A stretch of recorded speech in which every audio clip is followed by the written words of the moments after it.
to the RunRX podcast, where we talk about all things running.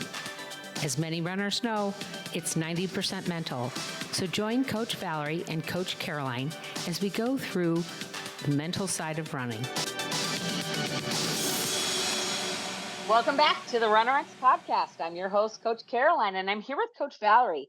Coach, I've got some questions that we've been kind of talking about, and I think some of them, it's been a while, so I'm going to kind of surprise you with it. So at one time, we were talking about how you have to work at a higher heart rate on shorter runs if you're heavy set. Like, I'm overweight. So in order for me to basically get in shape, I need to do shorter intervals, but let my heart rate kind of get uncomfortable and then let it recover.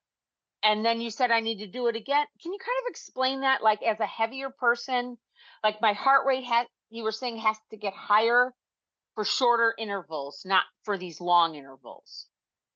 Right. And to be honest, that's really for everybody.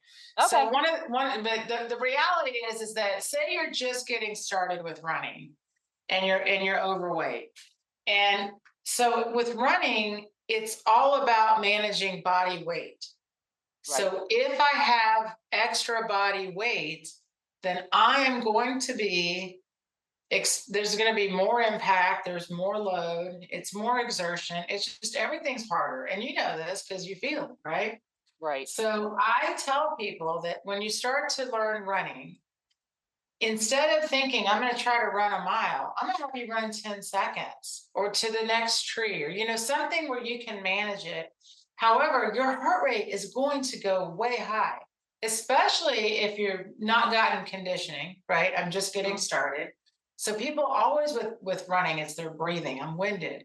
So I'm like, let yourself be winded. It's fine. Your heart is going to get stronger. Your muscles are going to get stronger. Everything's going to get stronger. And what starts to happen is if you let yourself train that way, so your heart rate gets up and then you stop and you rest, you let your heart rate come back down. This is where the strength of the heart grows, just like any other muscle training, right? So then, and by the way, two things happen, guys, because the beautiful part is, one, you are getting conditioning, right? And you are getting yourself running, because running itself, right, is free falling and cardio. Running is cardio. So the heart rate being elevated, you need to connect that with cardio rather than connecting the effort. Like, running is hard, running is effort. No, actually, running is just a good natural movement, but the breath is a huge part of it. So that's why we talked about that let your heart rate get up. You're not going to stay there very long, so just be okay with it. And then you're going to let it come back down in that rest interval. And during that rest interval, you're actually communicating with your body, like, look, see, we're fine. We're going to recover. If you need to, you stretch. If you need to, you do a drill. If you need to reset, instead of thinking, okay, now I have to walk, because isn't that what most people do? They start running and then they can't run anymore, so they just start walking, because their mindset is, if I'm not moving, I'm not going to lose weight.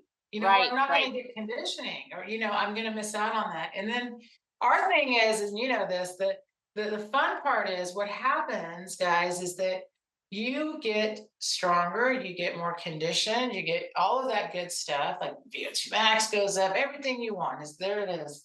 And you are able to then start to go for longer without feeling such a high exertion, because you're getting more efficient and you're getting better at your movement, and you're getting all of those good things are happening. So then all of a sudden you're like, oh, wow, I didn't have to stop after 10 seconds or 20 seconds or whatnot. Or I made it past the tree. I went to the second tree. Yeah. And that's where I think it's really important, and kind of why I agree with you not to do the whole 3 minutes, 30 seconds, 3 minutes on, 2 minutes off, that kind of thing, because it puts so much weight on you. Like psychologically, like, I couldn't make the 3 minutes. I could only make 2.5 or whatever. Just go. And then, okay, I can't go anymore. Stop. Let yourself come back down. When you feel like you're still maybe breathing a little heavy, but you're okay, let me go again. Like, don't put so much pressure on yourself. And I feel like you will get better faster if you don't put the pressure, I've got to do 30 seconds. I've got to walk for 30 seconds. I've got to do this. I've got all this stuff. Just Right. go Right. and stop. Like you said, if I want to keep moving a little bit, I can. Okay, go again. Okay. And maybe the next day or the day after, like that would be another question. If that's what I'm doing, and I say, okay, I'm going to go out and I'm just going to kind of put sort of like a 30-minute time set on myself, and I'm going to go and I'm going to try to do this for a total of 30 minutes, but I'm just going to Right. go as far as I can, stop, go as far as I can, stop, and then come back. Right. I'm just Yeah. going to kind of test myself, see how far I get in 30 minutes, just because that's, you don't want to be out there forever. Right. Right.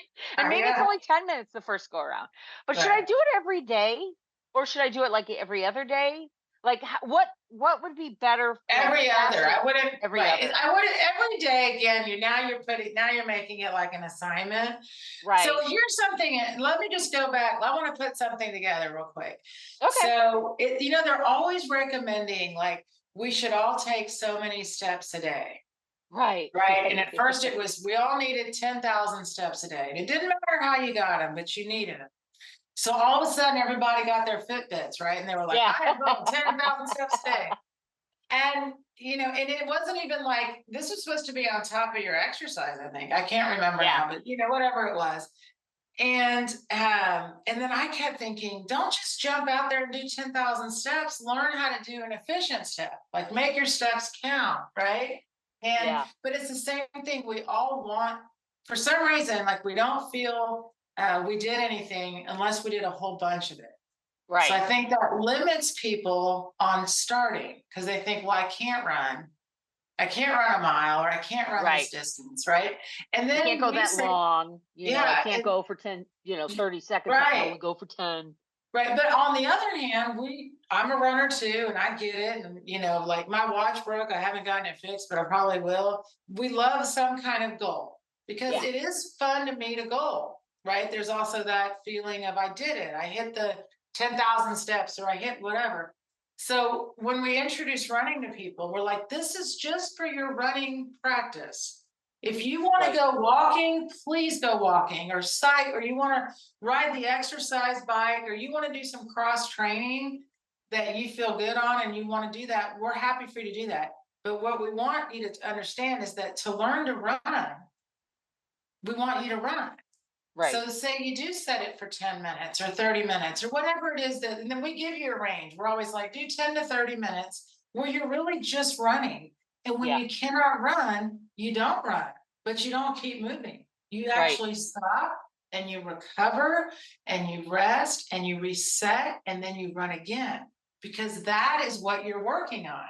And when you start to realize that running is like it's learning a skill.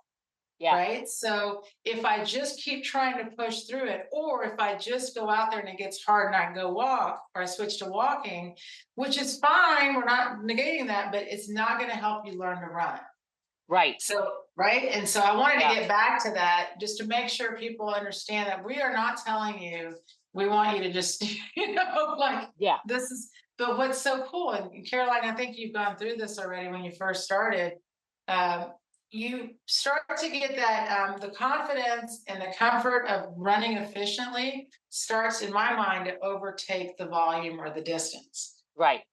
And this is really good. I was just going to say, it's just so hard because as runners, anybody that is trying to run or start to run or whatever has some sort of a little type A personality in them.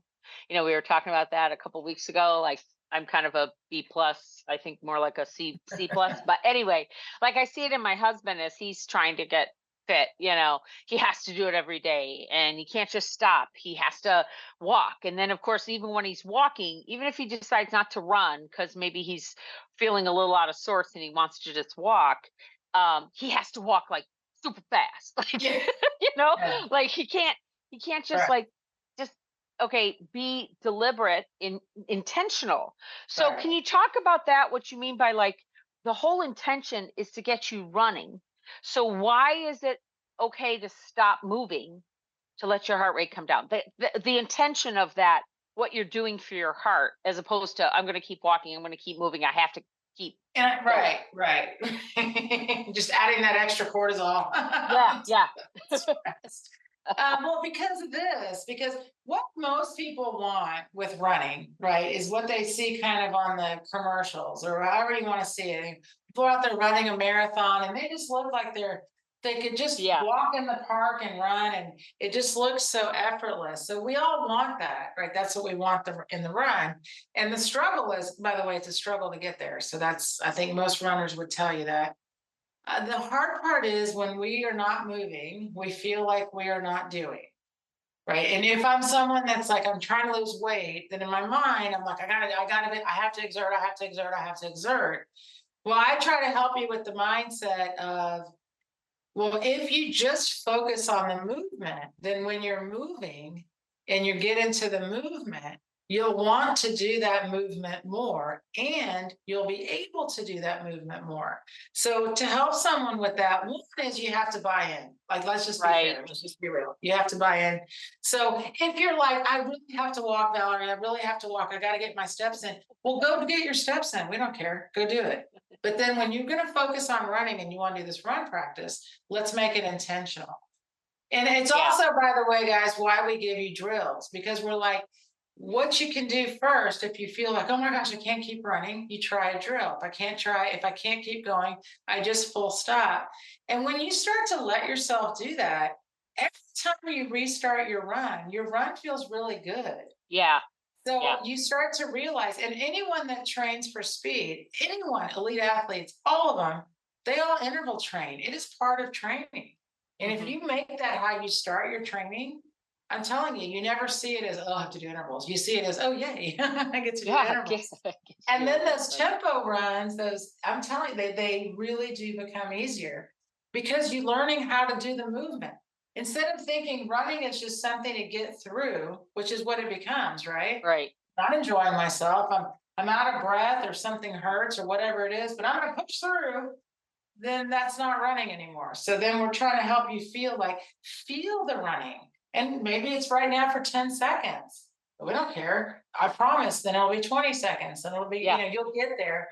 So it's having kind of that belief one and letting go of those old thoughts.